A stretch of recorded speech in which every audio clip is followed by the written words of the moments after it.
आपको डेट याद है लीजिए मैम कि आपका ईपीएससी इंटरव्यू कब था इस साल? जी, 5th of Feb. 5th of Feb. जी। आप अकेले गए थे धौलपुर और नहीं, my father was there. Dad के साथ? जी। डैडी के तो उस दिन आप कॉन्फिडेंट थे इंटरव्यू वाले दिन? नहीं, नहीं थे कॉन्फिडेंट? मैं बहुत ज़्यादा नर्वस थी। सुबह उठी, तो पहली नर्वसनेस तो मतलब ये था कि आज का पेपर पेपर पढ़ना है। पढ़ा था मैं तो पढ़ के गई थी कौन न्यूज़पेपर, टाइम्स ऑफ इंडिया और इंडियन एक्सप्रेस पढ़ के गई थी। जल्दी-जल्दी एकदम मतलब रिवाइज़ करना है। फिर दूसरा स्ट्रगल था साड़ी पहनने का स्ट्रगल। क्योंकि नर्वसनेस में क्या होता है ना, आपको साड़ी पहनना ज़रूरी है, कुछ और नहीं? आप सलवार सूट भी पहन सकते हैं, पर यूजुअली जो कैंडिडेट्स मैंने देखा है, usually they prefer wearing sari. तो मेरे साड़ी के वो प्लीट्स नहीं बन रहे थे। ओके। आउट ऑफ नर्वस ठीक तरीके से प्लीट्स नहीं, या तो वही एक साड़ी के साथ स्ट्रगल था। फिर जब मैं वहाँ गई, तो जब आप एंटर करते हो ना, so it's a whole new experience. मतलब आप वहाँ पे आप क्या करे थे मतलब आप बिल्डिंग धौलपुर हाउस पहुँचे तो they will check they do हाँ, धौलपुर हाउस में पहले आप क्या होता है, आपको लाइन में खड़ा होना है। So 1 by 1 they will check your e summon letter. ठीक है, ई समन लेटर साइन करेंगे, फिर आपको अंदर जाने देंगे। Then you are inside, there lot of selected candidates, सब टाई पहन के अभी सीरियस माहौल काफी वो एकदम सीरियस माहौल है, एकदम सब सूट टाई पहन के सब न्यूज़पेपर बात करते हो कि नहीं आप लोग? कुछ लोग बात करते हैं, कुछ लोग साइलेंट मोड में कुछ लोग साइलेंट मोड में रहते हैं, ध्यान कर रहे होते हैं, मेडिटेशन। फिर कुछ लोग newspaper, they are reading the newspaper. तो आप लोग को हॉल में बैठाया जाता रहा है? या एक हॉल में है, देयर विल बी टेबल्स, और जो आप जिस टेबल में बैठोगे, 4-5 लोग आपके साथ बैठेंगे और उन सब का सेम ही बोर्ड रहेगा। तो मेरा अनुराधा प्रसाद मैम का बोर्ड, ओके तो मेरे साथ I think there was another Shruti, she is now my colleague. Shruti got है yeah, she got a rank. She's expecting IPS this year.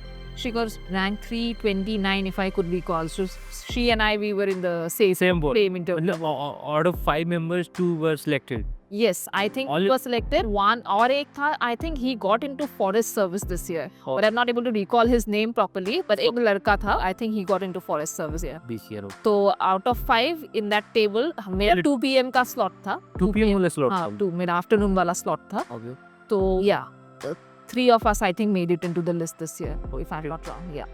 और मतलब ऐसा होता है कि आप बैठे हो ना वहाँ पे, तो एक लड़का आएगा, फिर लड़का आएगा मतलब यंग बॉय रहता है। हाँ, देन ही विल टेक, वहाँ पे वो यूपीएससी के दे आर यूपीएससी है वहाँ पे, they will come and they will आपको बोलेगा कि मैम अभी आपकी बारी है, and they will take you to the interview room. Interview एक बॉय कॉल किया कि आपका नंबर आ गया इंटरव्यू के लिए, आप जाइए। तो आप इंटरव्यू रूम के लिए जा रहे थे, उस टाइम आपके क्या थॉट्स थे? मतलब वह क्या मतलब किस फ्रेम ऑफ माइंड से? माइंड एकदम ब्लैंक चल रहा था मेरा। Blank? मतलब मैं, he was leading the way, I was following him, और मैं देख रही थी वहाँ पे जो यूपीएससी के बोर्ड मेंबर्स हैं, उनके नाम लिखे हुए रहते हैं, you know, in front of their door.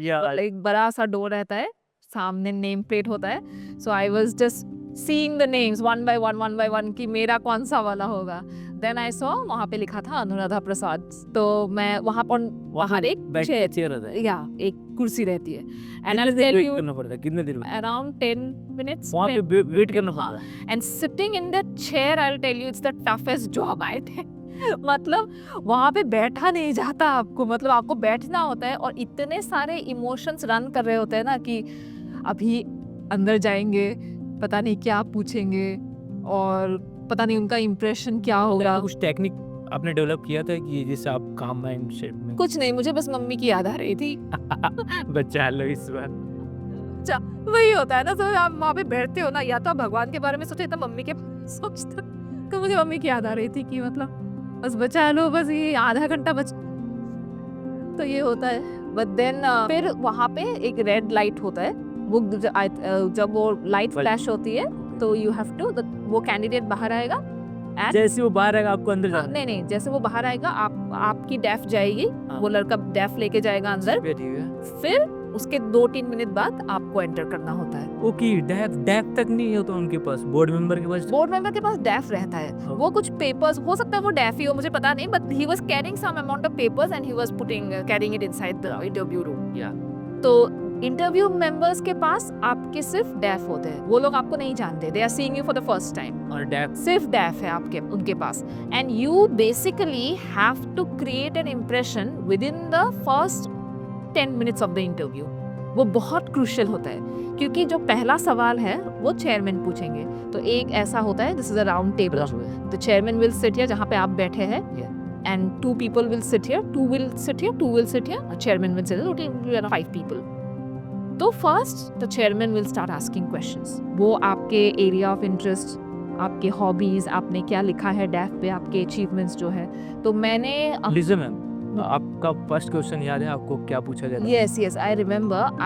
I work with the Rotary Club. It's also involved in teaching underprivileged kids. Okay, तो अनुराधा प्रसाद मैम ने फर्स्ट मुझे ये पूछा कि ये जो एजुकेशन सिस्टम है, जो ये अंडर प्रिविलेज किड्स हैं, ठीक है। क्या हम क्या कर सकते हैं to make it more better? Do you think that the system is okay? Do you think the system is working fine? और what more can we do so that education reaches to the under privilege kids? Yes, तो उसके बारे में पूछा। फिर उन्होंने मुझे easily handle करते हैं डैडी। जी यस, क्योंकि मैंने खुद पढ़ाया भी था और एक एक्सपीरियंस था। जब मैं एनआईटी में थी, आई वाज इन्वॉल्व विद ज्ञान सागर, तो मैंने कुछ देखा है कैसे कैसे। तो मैंने उनको यही बोला कि मैम, जो अंडर प्रिविलेज सेक्शंस होते हैं उनमें पोटेंशियल बहुत होता है, okay, they have lot of potential, but what they lack is access to opportunities. तो अगर हम एडिक्वेट चैनल्स बिल्ड करें to give them the requisite amount of opportunity, तो क्या पता वो हमसे भी आगे निकल जाए देन द प्रिविलेज किड्स। तो ऐसा मैंने बहुत कुछ और भी कुछ सवाल थे, NHAI के ऊपर था, नेशनल हाईवे अथॉरिटी के ऊपर था। तो लिजा मैम, जैसे कि आपको इंटरव्यू के दौरान ऐसा कोई मोमेंट आया था जब आपको लगा कि आपने नो बोला था इंटरव्यूज में? बहुत बोला। Specially when questions we asked about civil engineering, मुझे नहीं आता सिविल इंजीनियरिंग। सिविल इंजीनियरिंग आप प्रिपेयर करके नहीं गए थे? मतलब मैंने रफली प्रिपेयर किया था, थोड़ा बहुत इजी टाइप के क्वेश्चंस। मुझे लगा क्योंकि सिविल सर्विसेज का इंटरव्यू है तो इंजीनियरिंग क्या ही पूछे। बट मेरी किस्मत, अब अच्छा बोल लो या फिर खराब बोलो, फॉर्चुनेटली और unfortunately I don't know, but there was a person जिनका सिविल बैकग्राउंड था, मेंबर। मुझे लगा कि उनका है, क्योंकि वो बहुत टेक्निकल पूछ रहे थे और एक के बाद एक बैक टू बैक क्वेश्चंस पूछे गए थे मुझसे। एंड वहां पे मैं बहुत स्ट्रेस में आ गई, क्योंकि उस वक्त मुझे लगा मेरा इंटरव्यू गया। Okay, but at that point of time I somehow maintain my calmness. मैं नर्वस नहीं हुई। मेरा जो नर्वस ब्रेकडाउन हो जाता है ना, लोग घबरा जाते हैं कि अभी तो बर्बाद हो, वो मेरा मतलब मैंने होने नहीं दिया मेरे से। तो मैं लीजिए मैम, आप तो नर्वस हो ही नहीं सकते। आपका मैंने ये वाला पॉडकास्ट मॉक इंटरव्यू देखा था, ये वाला दिखाता हूँ आपको, दीपक वोरा सर के साथ किया था आपने। वो इंटरव्यू में तो आपने काफ़ी सही से हैंडल किया था उसे, तो आपको तो मेरे को लगा वो इंटरव्यू हेल्प किया हुआ रियल इंटरव्यू में। जी, mock interviews always help you to deal with questions. How much mock interview होगी? 3-4 मॉक इंटरव्यू। मॉक इंटरव्यू है तो मतलब, लेकिन वो है ना, आपको पता होता है कि ये मॉक है और वो एक्चुअल है। अच्छा, तो आप ओके ओके।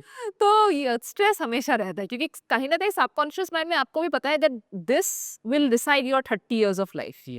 वो रहता है। वो रहता है। मतलब if they are impressed, they will ensure you that by all means you are in the list, and if you are not able to impress the examiner, then they will ensure that you are out of the list. या you are right. तो या लीजिए ma'am, आपको last question याद है? Last question ये था, क्योंकि असम में कुछ महीने पहले एलिफेंट डेथ्स हुए थे। So what, as a civil engineer, what solutions do you propose to curb elephant deaths? तो सिविल इंजीनियरिंग वाला सिविल इंजीनियरिंग था, and I remember the answer, क्योंकि रिसेंटली असम में Kaziranga elevated corridor was constructed. तो वो एक एलिवेटेड कॉरिडोर था, underpass से एलिफेंट्स जा सकते हैं और ऊपर से गाड़ी जा सकती है, तो ऐसे आप कलिशंस, एक्सीडेंट्स अवॉइड कर सकते हैं। तो that was the thing which I answered. मतलब इंटरव्यू में ऐसा है ना, जो चेयरमैन के क्वेश्चंस है वो सही होने चाहिए आपको, you should be able to create an impact, और जो लास्ट का क्वेश्चन है, लास्ट के 3-4 क्वेश्चन वो सही होते। बीच में अगर खराब भी हो जाता है ना, कोई दिक्कत नहीं है। आपने नो बोले थे। It's always better to humbly accept the fact, वहां पे ब्लफ करना इज अ ब्लंडर, बिकॉज वो जो लोग बैठे हैं, जितनी आपकी एज नहीं है उतना उनका प्रोफेशनल एक्सपीरियंस है। they will immediately catch you। तो और वो बहुत खराब इंप्रेशन पड़ता है तब। तो आपके कितने मार्क्स आए थे मेरे 198 मार्क्स आए थे इंटरव्यू में? जी। Very good score, 198। या